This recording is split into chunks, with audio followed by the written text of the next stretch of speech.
আসসালামু আলাইকুম। সবাই কেমন আছেন? আশা করছি সবাই সুস্থ আছেন, ভালো আছেন। আলহামদুলিল্লাহ আমরাও ভালো আছি। আমি আজ সকালে কিন্তু নামাজ পড়ে আর শুইনি। না শুয়ে রুটি বানালাম। এই যে রুটিগুলো ফুরাই গেছিল। তো একবারে ভাবলাম যে আপনাদের ভাইয়ের জন্য বানাই দিই আর আমিও কিছু সেঁকে আবার রেখে দিই। তো আপনাদের ভাইয়েরটা আমি ছেঁকে রেখে দিয়েছি আর এগুলোও ছেঁকে বানালাম, বানায় নিয়ে আধা ছেঁকা করে রেখে দিলাম। এই পাশ আর ওই পাশটাও একটু উল্টালাম, উল্টায় ঠান্ডা করে তারপরে রেখে দিলাম। তারপরে ভাবলাম যে ডাইনিংটা আবার পরিষ্কার করে নিই, যেহেতু আজকে একটু বাইরে যাব। তাড়াতাড়ি করেই কাজগুলো গুছাচ্ছি আর এই জন্যই অন্য কাজ করে নিয়ে হাঁটতেও আজকে যায়নি। আমি এখানে যে টেবিলটা ভালো করে পরিষ্কার করে নিচ্ছি আর যে এটার উপরে আমি যে ফুলদানিটা রাখি সেটাও ভালো করে পরিষ্কার করে নিলাম। নিয়ে আমি ভালো করে টেবিলটা পরিষ্কার করছি আর যে ফুলগুলো একটু পরিষ্কার করব, কারণ আসলেও আমরা যে ব্লগার আমরা তো প্রতিদিন বাইরে যাইতে পারি না, আর বাইরে গেলেও কিন্তু ভিডিওটা করা হয় না। আমি এই যে কালকেও বাইরে গেছি, আজকেও যাব, টুকিটাকি করে কেনাকাটাও করা হয়, কিন্তু বাইরে যে ভিডিও করব বা এটি করব এগুলো করতে গেলে একটু লজ্জা পাই। আর মেয়েরা থাকে, মেয়েরাও করতে দিতে চায় না ভিডিও। তারপর আপনাদের ভাইয়ের সাথে যাই, আমি কখনোই একা একা বাইরে যাই না যে আমি ভিডিও করব। আর এইগুলো ভিডিও করাটাও আসলেও করতে করতে একটা অভ্যাস হয়ে যায় বা এটি হয়ে যায়, কিন্তু আমরা তো এখন আর এভাবে ভিডিও করা হয় না। এই জন্য বাইরে যে ভিডিও করতে গেলে একটু লজ্জা পাই। তো যাই হোক, আমি টেবিলটা পরিষ্কার করে আমি যে জারগুলোও একটু ভালো করে পরিষ্কার করে নিচ্ছি। পরিষ্কার করার পরে আমি কিন্তু রান্নাঘরে চলে যাব।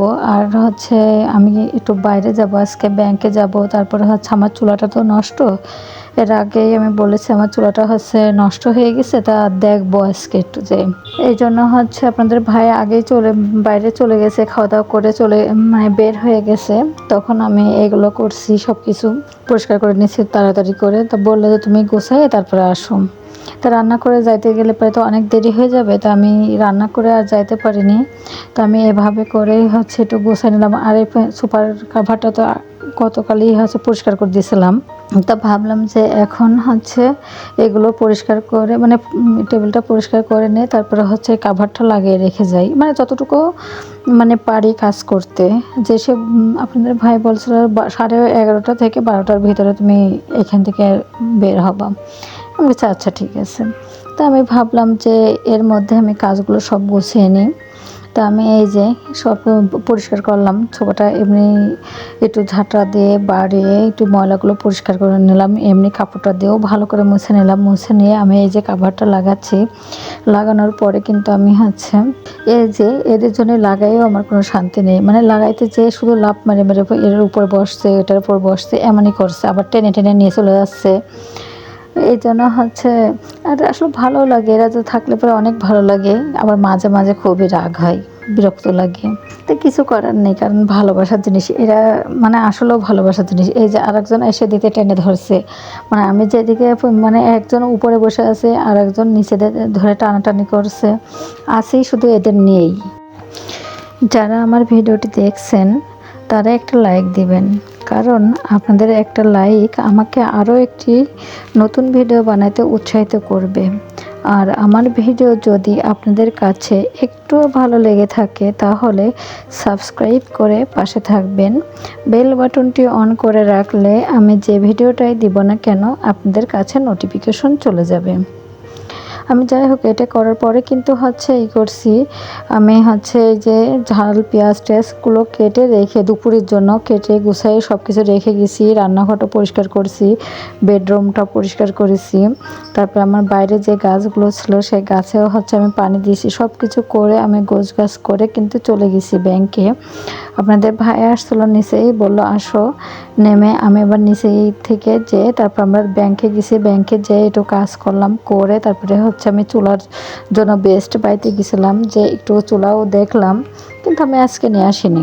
তারপরে বাসায় ওইখানে প্রায় 1.5 ঘন্টা মতো আমার লেগেছে, 1.5 ঘন্টা, কারণ ওইখানে আমার কাজটা প্রায় কমপ্লিট করেই রেখে দিছিল।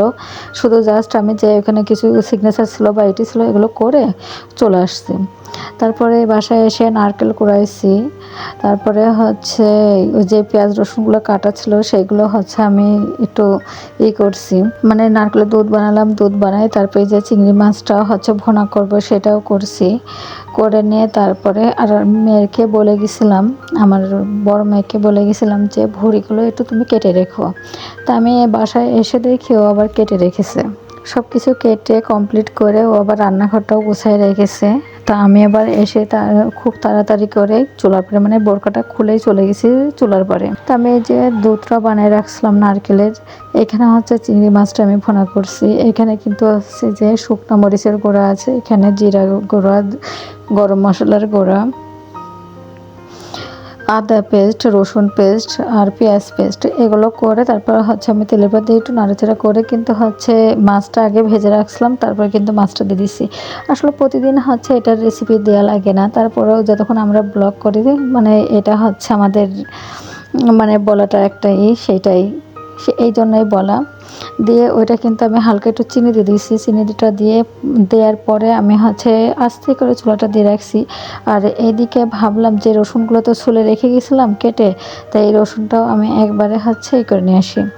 তো এই যে ওইটার ভিতরে দিয়ে আমি হচ্ছে রসুনগুলোও কুচাই নিয়ে আসলাম, তারপরে পেঁয়াজগুলোও কুচাই নিয়ে আসছি, নিয়ে রাখলাম। তারপরে দেখে আমার তরকারিটা হয়ে গেছে, আমি এই যে নামিয়ে রাখলাম। যাই হোক, রান্নাটা কিন্তু ভালোই হয়েছে, এভাবে রান্না করলে ভালোই লাগে খাইতে। আর নারকেলের কথা আর কি আর বলবো, সব কিছুতেই আমার নারকেল তেল লাগে। আমি যদি নারকেলের তরকারি, প্রতিটা তরকারিতেই যদি নারকেল দিই, তাও আমার হাজব্যান্ড অনেক পছন্দ করে। আপনাদের ভাইয়ের নারকেলের তরকারি খুবই পছন্দ। এইখানে হচ্ছে পেঁয়াজ কুচি, রসুন কুচি আর হচ্ছে শুকনো মরিচ ফালি কয়েকটা দিয়ে দিলাম, দিয়ে তেলের উপর দিয়ে নাড়াচাড়া করে গোটা জিরা দিয়েছি। তারপরে হচ্ছে জিরার গুঁড়া দিলাম, গরম মশলার গুঁড়া দিয়ে দিয়েছি, পরিমাণ মতো লবণ দিয়েছি, হলুদ দিয়েছি, দিয়ে খুব ভালো করে মশলাটা মানে নেড়ে নিলাম। নেড়ে তারপরে যে ভুঁড়িগুলো কাটছিল সেই ভুঁড়িগুলো আমি দিয়ে দিলাম, দিয়ে খুব ভালো করে নাড়বো। তা এখানে দেখে মনে হয় একটু হলুদটা কম হয়ে গেছে আমার, আমি হলুদ আর একটু দিলাম, দিয়ে ভালো করে নাড়ছি।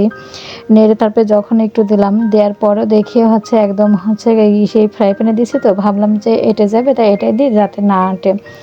তা যতগুলো কেটেছে আমি কিন্তু কিছু দিয়েছি আর কিছু কিন্তু হচ্ছে আমি হচ্ছে রেখে দিয়েছি, একটু বেঁধে রাখলাম, মানে ফ্রিজে রেখে দিয়েছি, ডিপ ফ্রিজে। তারপরেও দেখি এটা হচ্ছে ভরে গেছে। পরে এইখান থেকে উঠে আমি কড়াইতে আবার উঠাই দিচ্ছি, না হলে পরে এটা পড়ে যাচ্ছে, আর একটু দিতে হবে, সেটাও হচ্ছে না। পরে যে কিন্তু আমি এখানে দুই জায়গায় করলাম, তো এখানে ঢেলে দিলাম। আরেকটু আমি আরেকটু আলাদাভাবে করছি যাতে এটা নারকেলের দুধ না দেওয়া লাগে, তাই বড় মেয়ে বলছিল নারকেলের দুধ দেবে না, ও হচ্ছে এমনি সিম্পলটা খাবে, তা আমি ওর জন্য আলাদা করে উঠাই রাখলাম। আর এখানে একটু নারকেলের দুধ দিলাম, দিয়ে এই যে ভালো করে এইটা আবার মানে একদম শুকনো করে ফেলবো, কষিয়ে ফেলবো, যাতে নারকেলের দুধটা হচ্ছে মানে তেল মতো হয়ে যায় এভাবে করে।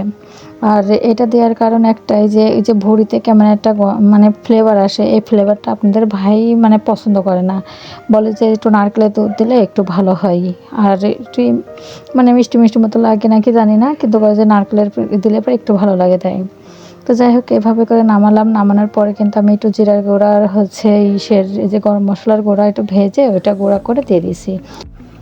3-4 দিন আগে আমার হচ্ছে কলা কিনে নিয়ে আসছিলো, তা দেখি কালো মতো হয়ে গেছে কলার উপরে মানে গাটা। ভাবলাম আজকে হচ্ছে করি, লাচ্ছিটা বানাই দিই। তাই এখানে যে একটু টক দই দিয়েছি, টক দই দেওয়ার পরে কিন্তু আমি কলাগুলো হচ্ছে একটু মানে টুকরো টুকরো করেছিলাম, দিয়ে ওর ভিতরে দিয়ে দিলাম, দিয়ে একটু ব্লেন্ডারে করে হালকা মানে 3-4 চামচ মতো আমি চিনি দিছি। এখানে চিনি দেওয়ার পরে আমি কিন্তু এখানে হচ্ছে গুঁড়ো দুধ একটু গোলায় গুঁড়ো দুধ দেবো। তো চাইলে আপনারা হচ্ছে যে কনডেন্স মিল্ক দিতে পারেন বা হচ্ছে এমনি তরল দুধটাও দিতে পারেন। তা আমি এখানে হচ্ছে কনডেন্স মিল্ক মানে দেওয়া হয়নি আমার, আমি শুধু গুঁড়ো দুধটা একটু বেশি করে গুঁড়ো দুধটা দিচ্ছি, দিয়ে ভালো করে হচ্ছে এটা করে নিলাম, মানে ব্লেন্ডারে একটু ব্লেন্ড করে নিচ্ছে। আর আমি কিন্তু এখানে একটু বরফ দিলে ভালো হয়, তা আপনাদের ভাই যেহেতু খাবে এই জন্য আর আমি বরফটা দিয়ে নিই। বরফটা আমি পরে দেবো, যখন পরিবেশন করব তখন দেবো বরফ, যাতে মেয়েদেরটাই, আমারটাই আর আপনাদের ভাইয়েরটাই আমি বরফ দিব না। তো আমি এই যে দুধটা ভালো করে গোলাই নিচ্ছি, গোলাই নিয়ে তারপরে দুধটাও দিয়ে দিলাম এর মধ্যে, দিয়ে আরেকটু হচ্ছে তরল দুধ ছিল মানে গরুর দুধ, আমি জাল দিয়ে একটু ঠান্ডা করে রাখছিলাম, সেই দুধটাও দিয়ে দিলাম, দিয়ে একবার আরেকটু হচ্ছে ভালো করে হচ্ছে মিশিয়ে নিলাম। মিশানোর পর তারপরে হচ্ছে আমি হচ্ছে পরিবেশন করব। আর আমার এই যে কিছু ভিডিওতে মানে যে ভিডিওগুলো ছাড়ছি গত ভিডিও তার আগের ভিডিও, আমার কিছু আপুরা আছে এত ভালো ভালো কমেন্ট করছে, আমার যে কি ভালো লাগছে তা বলে শেষ নেই। কারণ আমার তো ছোট চ্যানেল, তারপরেও অনেক সুন্দর সুন্দর করে আমার আপুরা হচ্ছে করছে, কমেন্ট করছে। কিন্তু আমি এই যে একটু অসুস্থর কারণের জন্য কিন্তু আমি হচ্ছে রিপ্লাই দিতে পারিনি এই ভিডিওগুলোই। আর যাই হোক, আমি হচ্ছে দেখবো। আর আমার না অনেক প্রেশার পড়ে যাচ্ছে, এই জন্যই হচ্ছে যে যে ভিডিওগুলো দেখা হয়েছে সেগুলো এখনো হচ্ছে দেখিনি। আর আমি একটু অসুস্থ অনেকটাই, কারণ হঠাৎ করে আমার মাজায় অনেক মানে পড়েছে, প্রেশার পড়লো না কি জানি না, বুঝতে পারিনি। হঠাৎ করে মাজায় অনেক ব্যথা, প্রচণ্ড ব্যথা। আমি বসতে গেলে শুতে গেলে আমার অনেক কষ্ট হচ্ছে। এই জন্য ভিডিও ঠিকই দেখছি আপুদেরটা, কিন্তু আমার এদিকে কষ্ট হচ্ছে বোধহয়, সেজন্য আমার মানে এদিকে সংসারের কাজ, এদিকে এটা ওটা করতে যেয়ে মানে নিজের উপরে প্রেশার পড়ে যাচ্ছে বেশি। আর আমি এই যে পায়েগুলো কিন্তু অনেকগুলোই কিনে নিয়ে আসছিলাম একবারে, মানে 100 পিস মতো, যে ওয়ান টাইম যে যখন খাচ্ছে তখনই ফেলে দেওয়া হচ্ছে, সেটার জন্য। আর আমি আসার সময় এই যে আমি স্যুপ কিনে নিয়ে আসছিলাম, তাই এটা রেখে দিয়েছিলাম। তাই একবারে হচ্ছে একটু গরম করে তারপরে হচ্ছে একটু সন্ধ্যার দিকে হচ্ছে করে দেওয়া হচ্ছে। আপনাদের ভাই খাবে না, বললাম না কিনা, তা খান না তিনি, উনি খাবে না। সেই জন্য এই যে আমাদের 3 জনের দাম নিয়ে চলে আসছি। আমার সাথে তাদেরকে অসংখ্য অসংখ্য ধন্যবাদ। আসসালামু আলাইকুম, আল্লাহ হাফেজ।